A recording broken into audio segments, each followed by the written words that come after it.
Welcome to mini foods Jaisingh. எல்லோருக்கும் வணக்கம். இன்றைக்கி நம்ம வீடியோவில் தினை மாவு வச்சு ஒரு ஆரோக்கியமான லட்டு வந்துட்டு எப்படி செய்கிறதுன்னு தாங்க பார்க்க போகிறோம். இப்போ ஒரு பாத்திரம் அடுப்பில் வச்சுட்டு அதில் ஒரு கப் அளவுக்கு தினை வந்துட்டு சேர்த்துக்கிறேன். இதை வந்துட்டு நல்லா வறுத்துக்கிறணுங்க. அடுப்பை வந்துட்டு மீடியம் ஃப்ளேமோட கொஞ்சம் கம்மியாக வச்சுட்டே வறுத்துக்கிறணும். ஒரு 10 நிமிஷத்துக்கு இது போல் வந்துட்டு நல்லா வறுக்கும் பொழுது நல்ல ஒரு வாசனை வரும். அந்த தினை வந்துட்டு வறுபட்டதுக்கப்புறம் நல்ல ஒரு வாசனை வரும். இப்போ அடுப்பை ஆஃப் பண்ணிவிட்டு அந்த தினையை வந்துட்டு நம்ம மிக்ஸி ஜாருக்கு மாற்றிடலாங்க. நல்லா ஆற வச்சுட்டு மிக்ஸி ஜாரில் இப்போ சேர்த்தாச்சு. இப்போ இதை நம்ம நல்லா நைஸாக அரைச்சிக்கலாம். உங்களுக்கு நைஸாக அரைக்க பிடிக்கும்னா நைஸாக அரைச்சி எடுத்துக்கோங்க. நான் வந்துட்டு இன்றைக்கி ரவா லட்டு போல் பிடிக்கிறதுக்காக வேண்டி இது போல் ரவை போல் குறப்பான பதத்துக்கு தான் அரைச்சி எடுத்து வச்சுருக்கிறேன்.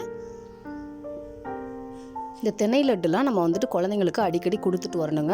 ரொம்ப ஆரோக்கியமானது.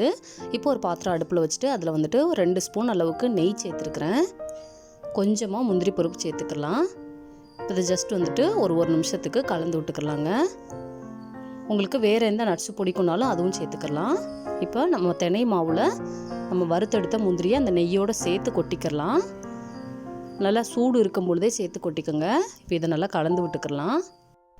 நம்ம இன்றைக்கி லட்டு செய்கிறதுக்கு சுகரெல்லாம் சேர்க்க போகிறது கிடையாது. தேன் வச்சு தான் அந்த லட்டு செய்ய போகிறோம். தேனும் தினை மாவும் அப்படின்னு சொல்கிறதுக்கேற்ப நம்ம இன்றைக்கி தேன் வச்சு தாங்க செய்ய போகிறோம். 3 டேபிள் ஸ்பூன் அளவுக்கு இதில் வந்துட்டு தேன் சேர்த்துக்கலாம். ஒரு கப்புக்கு 3 டேபிள் ஸ்பூன் வந்துட்டு சரியான அளவில் இருந்துச்சு. நீங்கள் இன்னும் நல்லா நைஸாக அரைச்சிங்கன்னா கொஞ்சம் தேன் வந்துட்டு நம்ம எக்ஸ்ட்ரா சேர்க்குற மாதிரி இருக்கும்.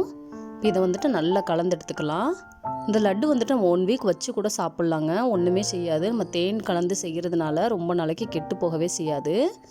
இதையும் நல்லா கலந்து விட்டுக்கலாம். கலந்து விட்டுட்டு இது போல் உருண்டை பிடிக்கிற பதம் அளவுக்கு வந்துடும். வந்ததுக்கப்புறமா நமக்கு தேவையான அளவுக்கு எடுத்துட்டு இது போல் நட்ஸ் எல்லாம் சேர்த்து வச்சுட்டு நல்லா உருண்டை பிடிச்சி வச்சுக்கலாங்க. குழந்தைங்களுக்குலாம் இதே போல் அடிக்கடி கொடுத்துட்டு வாங்க. ரொம்பவே ஆரோக்கியமாக இருப்பாங்க.